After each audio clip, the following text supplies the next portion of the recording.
नमस्कार। आज हम एक बहुत ही दिलचस्प कह सकते हैं विचार की गहराइयों में उतरने वाले हैं। विचार ये कि भाई नेतृत्व करने के लिए, लीडर बनने के लिए आपको कोई खास पदवी या टाइटल की जरूरत नहीं होती है। और इस पड़ताल के लिए हमारा आधार है रोबिन शर्मा की जानी मानी किताब the leader who had no title. मतलब उस पर आधारित एक विश्लेषण हम देख रहे हैं। हमारा इरादा सिर्फ किताब का सार बताना नहीं है, बल्कि उस विश्लेषण के जरिए ये समझना है कि शर्मा का ये जो दर्शन है, ये फिलॉसफी है, इसका असल में मतलब क्या है। क्या यह सिर्फ एक मोटिवेशनल बात है, या इसमें वाकई आज की दुनिया के लिए कुछ ठोस सबक छिपे हैं। रोबिन शर्मा का तो खैर कई लोग जानते हैं। कनाडा के लेखक हैं, पहले वकील थे और शायद सबसे ज्यादा मशहूर हुए the monk who sold his Ferrari से। उनकी पहचान है बहुत सरल, भावनात्मक और एकदम दिल को छू लेने वाली भाषा में लिखना। वो अक्सर जिंदगी के बड़े सवालों को कहानियों के जरिए समझाते हैं। हाँ, और उनकी खासियत यही है कि वो आध्यात्मिक से लगने वाले विचारों को रोजमर्रा की जिंदगी और काम से जोड़ देते हैं। आज की जो तेज रफ्तार और अक्सर तनाव भरी दुनिया है, जहाँ कई लोग दिशा या मकसद खोज रहे होते हैं, शर्मा एक तरह से शांति और उत्कृष्टता का रास्ता सुझाते हैं। The leader who had no title इसी सोच को आगे बढ़ाती है। और ये देखना वाकई रोचक होगा कि ये विचार आज कितना प्रासंगिक है, खासकर जब हम इसकी ताकतों और सीमाओं दोनों पर गौर करते हैं। तो चलिए फिर खुलते हैं इस विचार के ताने बाने को। किताब की कहानी ब्लेक डेविस नाम के एक व्यक्ति के इर्द गिर्द घूमती है। वो इराक युद्ध से लौटा है, न्यूयॉर्क शहर में एक बुक स्टोर में काम कर रहा है और अपनी जिंदगी से काफी निराश है। उसे लगता है कि उसमें कुछ खास बात नहीं है, वो बस यूं ही जी रहा है। फिर उसकी मुलाकात होती है टॉमी फ्लिन नाम के एक, कह सकते हैं, रहस्यमयी और विलक्षण व्यक्ति से, जो उसके पिता का दोस्त था। हाँ। और टॉमी ब्लेक को एक सफर पर ले जाता है, जहां वो उसे 4 ऐसे लोगों से मिलवाता है जो अपने अपने काम में असाधारण हैं, पर उनके पास कोई फैंसी टाइटल नहीं है।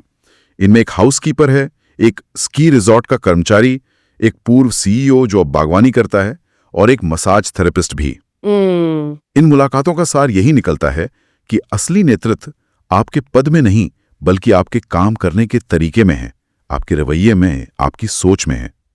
यही वो बीज विचार है जिसे शर्मा इस किताब के जरिए बोना चाहते हैं। बिल्कुल। और ये जो 4 मुलाकातें हैं, ये असल में 4 शक्तिशाली सिद्धांतों को सामने लाती हैं, जो इस पूरी फिलॉसफी की नींव है। यहाँ दिलचस्प बात यह है कि ये सिद्धांत ऊपर से देखने में जितने सरल लगते हैं, उतने ही गहरे निहितार्थ रखते हैं जब हम उन्हें आज के संदर्भ में देखते हैं। पहला सिद्धांत है you need no title to be a leader, यानी नेतृत्व के लिए पदवी जरूरी नहीं। विश्लेषण इस बात पर जोर देता है कि यह सिर्फ ऑफिस की बात नहीं है। ये एक व्यापक विचार है कि आप समाज में, अपने परिवार में, दोस्तों के बीच कहीं भी सकारात्मक प्रभाव डाल सकते हैं और पहल कर सकते हैं, चाहे आपकी औपचारिक भूमिका कुछ भी हो। यह नेतृत्व को एक क्रिया बनाता है, न कि सिर्फ एक पदनाम। ये सुनने में बहुत सशक्त लगता है, पर एक सवाल मन में आता है, क्या ये विचार थोड़ी ज्यादा आदर्शवादी नहीं है? असल दुनिया में, खासकर बड़े संगठनों में, वहां तो पद और अधिकार का बहुत महत्व होता है। क्या विश्लेषण इस टकराव पर कुछ कहता है? हाँ, ये एक बहुत ही वैलिड सवाल है और विश्लेषण इस तनाव को स्वीकार करता है, मानता है। सकारात्मक रूप से देखें तो इस सिद्धांत ने अनगिनत लोगों को सशक्त महसूस कराया है, जो शायद खुद को किसी पद के न होने की वजह से कम आंकते थे। इसने नेतृत्व की परिभाषा को ज्यादा समावेशी इंक्लूसिव बनाया है। लेकिन जैसा कि विश्लेषण में आलोचनात्मक दृष्टिकोण सामने आता है, कठोर पदानुक्रम यानी हायरार्की वाले माहौल में, जहां फैसले लेने की शक्ति पदों से जुड़ी होती है, वहां बिना टाइटल वाले लीडर का वास्तविक प्रभाव शायद सीमित हो सकता है। ये प्रेरणा दे सकता है, पर व्यवस्थागत बदलाव लाना शायद मुश्किल हो। ठीक है, तो प्रेरणा और जमीनी हकीकत के बीच एक फासला हो सकता है। अच्छा, अब दूसरे सिद्धांत पर आते हैं। दूसरा सिद्धांत है turbulent times build great leaders, यही मुश्किल समय ही महान नेताओं को घड़ता है। शर्मा का तर्क है कि चुनौतियां, संकट और अनिश्चितता के क्षण ही हमें अपनी आंतरिक शक्ति को खोजने और विकसित करने का अवसर देते हैं। जब सब कुछ आसान चल रहा हो, तब नेतृत्व करना उतना मुश्किल नहीं होता। असली परीक्षा तो तब होती है जब हालात बिगड़ते हैं। ये बात तो समझ आती है कि मुश्किल हालात चरित्र को निखारते हैं, लेकिन क्या इसमें खतरा नहीं है कि मुश्किल समय को कुछ ज्यादा ही महिमा मंडित किया जा रहा है? हर कोई संकट में हीरो बनकर नहीं उभरता, कई लोग टूट भी जाते हैं। ये एक महत्वपूर्ण न्यूआंस है, एक बारीकी है। विश्लेषण ये नहीं कहता कि शर्मा मुश्किलों को रोमांटिक बना रहे हैं, हाँ। बल्कि ये कि वे इसे एक अवसर के रूप में प्रस्तुत करते हैं। आत्मजागरूकता, लचीलापन यानी रेजिलियंस और साहस विकसित करने का अवसर। ये सिद्धांत उन लोगों को हिम्मत देता है जो कठिन दौर से गुजर रहे हैं, उन्हें ये याद दिलाकर कि इसी आग में तपकर वे ज्यादा मजबूत बन सकते हैं। हालांकि विश्लेषण ये भी मानता है कि बाहरी समर्थन और व्यक्तिगत क्षमता जैसे कारक भी इसमें बड़ी भूमिका निभाते हैं कि कोई व्यक्ति संकट का सामना कैसे करता है। ये सिर्फ इच्छा शक्ति की बात नहीं है। ये संतुलन जरूरी है। चलिए तीसरे सिद्धांत की ओर बढ़ते हैं। तीसरा सिद्धांत है the deeper your relationships the stronger your leadership. आपके मानवीय संबंध जितने गहरे होंगे, आपका नेतृत्व उतना ही शक्तिशाली होगा। यहाँ शर्मा तकनीकी कौशल या रणनीतिक सोच से ज्यादा जोर आपसी विश्वास, सम्मान, सहानुभूति और वास्तविक जुड़ाव पर देते हैं। उनका मानना है कि लोगों को प्रेरित करने और एक साथ लाने की क्षमता गहरे मानवीय रिश्तों पर ही टिकी होती है। ये बात तो समझ आती है, खासकर टीम वर्क के संदर्भ में तो बहुत जरूरी है। लेकिन आज के डिजिटल युग में देखें, जहां ज्यादातर बातचीत स्क्रीन के जरिए होती है और काम की रफ्तार इतनी तेज है, क्या ऐसे गहरे वास्तविक संबंध बनाना व्यावहारिक रूप से संभव है? ये थोड़ा मुश्किल नहीं लगता? ये आज की एक बड़ी चुनौती है, बिल्कुल, और विश्लेषण इस पर भी गौर करता है। सिद्धांत अपनी जगह सही है। गहरे रिश्ते निश्चित रूप से नेतृत्व को मजबूत करते हैं, इसमें कोई शक नहीं।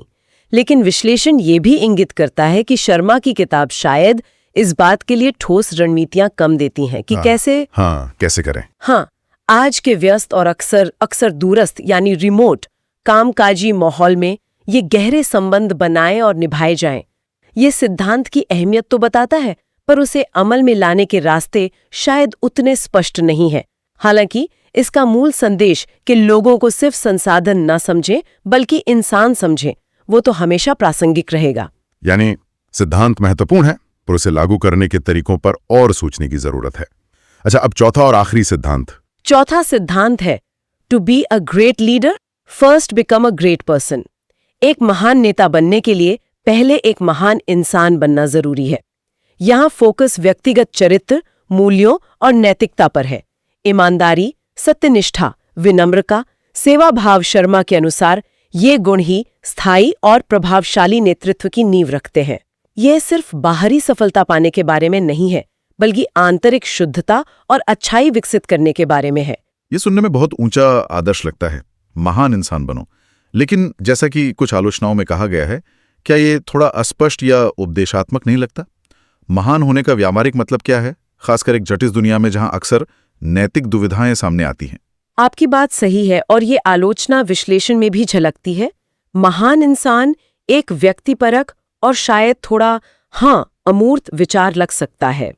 विश्लेषण बताता है कि जहां ये सिद्धांत व्यक्तिगत विकास और आत्ममंथन के लिए प्रेरित करता है, वहीं कुछ आलोचक इसे थोड़ा सरलीकृत मानते हैं। वे तर्क देते हैं कि वास्तविक दुनिया में नेतृत्व अक्सर मुश्किल समझौते करने, कड़े फैसले लेने और अपूर्ण परिस्थितियों में काम करने की मांग करता है।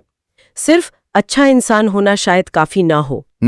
हालांकि विश्लेषण इस बात पर भी जोर देता है कि शर्मा का इरादा शायद ये है कि नेतृत्व की शुरुआत आत्म सुधार से होनी चाहिए और नैतिक नींव के बिना नेतृत्व खोखला हो जाता है। ये पूर्णता की मांग नहीं, बल्कि निरंतर सुधार की एक दिशा है। तो हमने ये 4 सिद्धांत देखे, बिना पदवी के नेतृत्व, मुश्किल समय में निखरना, रिश्तों की गहराई और व्यक्तिगत महानता। ये सब सुनने में बहुत प्रेरक है वाकई।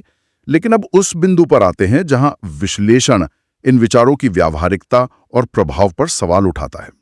मतलब असल दुनिया में ये कितने कारगर हैं? बिल्कुल, और यहीं पर चर्चा और गहरी हो जाती है। विश्लेषण स्पष्ट रूप से 2 पहलू सामने रखता है। एक तरफ इस किताब ने लाखों लोगों पर जबरदस्त सकारात्मक प्रभाव डाला है, इसमें कोई दो राय नहीं है। इसने उन लोगों को आवाज और आत्मविश्वास दिया है जो महसूस करते थे कि बिना किसी औपचारिक पद के उनका कोई महत्व नहीं है।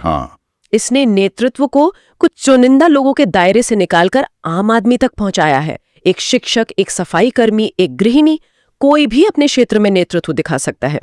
इसने आत्म प्रेरणा, जिम्मेदारी लेने और अपने काम में उत्कृष्टता लाने के लिए प्रेरित किया है। ये तो इसका बहुत सशक्त पक्ष है। लेकिन सिक्के का दूसरा पहलू क्या है? आलोचनाएं क्या कहती हैं? दूसरा पहलू जो आलोचनात्मक विश्लेषण से उभरता है वो व्यवहारिकता से जुड़ा है। जैसा हमने पहले भी छुआ, पहला सवाल यही है कि क्या ये नो टाइटल लीडरशिप कठोर कॉर्पोरेट या नौकरशाही संरचनाओं में वास्तव में प्रभावी हो सकती है, जहां निर्णय लेने की शक्ति, संसाधन आवंटन और मान्यता अक्सर पद से जुड़ी होती है। वहां एक आम कर्मचारी का नेतृत्व कितना मायने रहेगा? हाँ, ये एक बड़ा सवाल है। क्या वो व्यक्ति सिस्टम से टकराकर निराश नहीं हो जाएगा? यह एक संभावित जोखिम है, बिल्कुल। विश्लेषण इंगित करता है कि किताब शायद संगठनात्मक बाधाओं और ऑफिस पॉलिटिक्स को थोड़ा कम आंकती है। दूसरी आलोचना यह है कि सिद्धांत प्रेरक तो हैं, पर उन्हें लागू करने के लिए ठोस कदम दर कदम रणनीतियां या उपकरण शायद उतने स्पष्ट नहीं हैं। अच्छा, यह क्या करना है बताता है, पर कैसे करना है इस पर मार्गदर्शन कमजोर लग सकता है। और एक और बात जो अक्सर ऐसे प्रेरक साहित्य के बारे में कही जाती है, वो क्लीशे वाली बात। हाँ, वो है मोटिवेशनल क्लीशे का आरोप। विश्लेषण में ये बात भी सामने आई है कि कहानी और संवाद कभी-कभी थोड़े पूर्वानुमेय या अति सरलीकृत लग सकते हैं, जो वास्तविक जीवन की जटिलताओं और विरोधाभासों को नजरअंदाज करते हैं। ये भावनात्मक रूप से तो जोड़ता है, पर बौद्धिक या व्यवहारिक स्तर पर शायद कुछ कमी महसूस हो सकती है। तो कुल मिलाकर विश्लेषण ये कह रहा है कि व्यक्तिगत प्रेरणा और आत्मविकास के स्तर पर यह किताब बेहद प्रभावशाली है, इसमें कोई शक नहीं। लेकिन जब इसे संगठनात्मक या प्रणालीगत बदलाव के चश्मे से देखा जाता है तो इसकी सीमाएं नजर आने लगती हैं। बिल्कुल सही कहा। और यह समझना जरूरी है कि दोनों बातें सच हो सकती हैं। एक किताब लाखों लोगों के जीवन को व्यक्तिगत स्तर पर छू सकती है और उन्हें बेहतर करने के लिए प्रेरित कर सकती है, भले ही वो संगठनात्मक समस्याओं का कोई अचूक समाधान न देती हो। विश्लेषण इस संतुलन को बनाए रखता है। अच्छा, इस चर्चा को थोड़ा और व्यापक बनाने के लिए शर्मा के अन्य कामों पर भी एक नजर डालना शायद उपयोगी होगा, क्योंकि वो अक्सर मिलते जुलते विषयों पर ही लिखते हैं। जाहिर है, the monk who sold his Ferrari 1997 तो उनकी पहचान बन गई, जिसने आध्यात्मिकता और आधुनिक जीवन के बीच संतुलन की बात की। हाँ, और उसके बाद who will cry when you die 1999 आई, जिसमें जीवन को अधिक सार्थक और उद्देश्यपूर्ण बनाने के लिए छोटे छोटे व्यवहारिक सुझाव थे, बड़े काम के। द ग्रेटनेस गाइड 2006 ने व्यक्तिगत और पेशेवर उत्कृष्टता पर ध्यान केंद्रित किया। हाँ, और हाल की किताबों में द 5 AM क्लब 2018 काफी चर्चा में रही। सुबह जल्दी उठने और अनुशासन के माध्यम से असाधारण परिणाम पाने पर जोर देती है। बिल्कुल। और द एवरीडे हीरो मैनिफेस्टो 2021 हमें रोजमर्रा की जिंदगी में नायकत्व खोजने और जीने के लिए प्रेरित करती है। तो एक पैटर्न साफ दिखता है: आत्मसुधार, अनुशासन, उद्देश्य खोजना और अपनी पूरी क्षमता को अनलॉक करना। The leader who had no title इसी कड़ी का एक महत्वपूर्ण हिस्सा है, जो नेतृत्व को बाहरी पदवी से हटाकर आंतरिक गुणों और कार्यों से जोड़ता है। सही कहा। और अगर हम उस विश्लेषण के निष्कर्ष पर वापस जाएं जिसका हम उपयोग कर रहे हैं, तो उसका सार यही है कि ये किताब एक शक्तिशाली अनुस्मारक है, रिमाइंडर है। ये याद दिलाती है कि नेतृत्व सिर्फ एक भूमिका नहीं, बल्कि जिम्मेदारी है, खुद को लगातार बेहतर बनाने की और अपने आसपास की दुनिया पर सकारात्मक प्रभाव डालने की, चाहे हमारी क्षमता कितनी भी छोटी या बड़ी क्यों ना हो। विश्लेषण ये भी कहता है कि ये उन लोगों के लिए विशेष रूप से महत्वपूर्ण हो सकती है जो अपने जीवन में उद्देश्य, साहस या आत्ममूल्य की कमी महसूस करते हैं। ये उन्हें एक अलग नजरिया दे सकती है। हाँ, और अगर हम इसे बड़ी तस्वीर से जोड़ें तो ये पुस्तक हमें सोचने पर मजबूर करती है कि हमारा प्रभाव हमारे पदनाम या औपचारिक अधिकार से कहीं ज्यादा व्यापक हो सकता है। यह व्यक्तिगत एजेंसी और पहल करने की क्षमता पर जोर देती है। हालांकि जैसा कि विश्लेषण स्वीकार करता है, आदर्श और यथार्थ के बीच हमेशा एक फासला रहता है। किताब के ऊंचे आदर्शों को वास्तविक दुनिया की बाधाओं के बीच पूरी तरह से लागू करना चुनौतीपूर्ण हो सकता है। फिर भी आत्मविकास की यात्रा शुरू करने के लिए ये एक शक्तिशाली उत्प्रेरक, एक कैटलिस्ट साबित हुई है। तो इस सब चर्चा का निचोड़ क्या निकलता है? हमने रॉबिन शर्मा के बिना पदवी के नेतृत्व के विचार को एक विश्लेषण के माध्यम से परखा। हमने देखा कि यह व्यक्तिगत उत्कृष्टता, जिम्मेदारी और मानवीय रिश्तों पर जोर देता है। ये प्रेरणा देता है कि हर कोई अपने दायरे में एक लीडर हो सकता है। हाँ, साथ ही हमने ये भी समझा कि इस विचार की अपनी सीमाएं हैं, खासकर जब इसे कठोर संगठनात्मक संरचनाओं और जटिल व्यवहारिकताओं के संदर्भ में देखा जाता है। आदर्शवाद और जमीनी हकीकत के बीच एक तनाव मौजूद है और सिद्धांतों को लागू करने के लिए ठोस रणनीतियों की कमी भी महसूस हो सकती है। तो मतलब यह है कि जहां व्यक्तिगत स्तर पर यह सोच बहुत परिवर्तनकारी हो सकती है, वहीं व्यवस्थागत स्तर पर इसका प्रभाव सीमित हो सकता है या इसे लागू करना ज्यादा चुनौतीपूर्ण हो सकता है। बिल्कुल, और यहीं से हमारे श्रोताओं के लिए एक गहरा विचार बिंदु उभरता है, जो सीधे उस विश्लेषण की आलोचनात्मक दृष्टि और व्यवहारिक चुनौतियों से जुड़ा है। विश्लेषण ये सवाल उठाता है कि आदर्शवादी लगने वाले ये सिद्धांत कठोर संरचनाओं में कैसे काम करते हैं।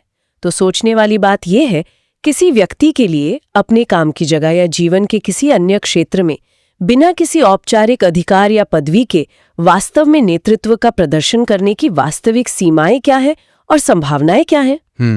खासकर तब जब संगठनात्मक नियम, पदोसोपान यानी हायरार्की या अन्य बाहरी बाधाएं मौजूद हों।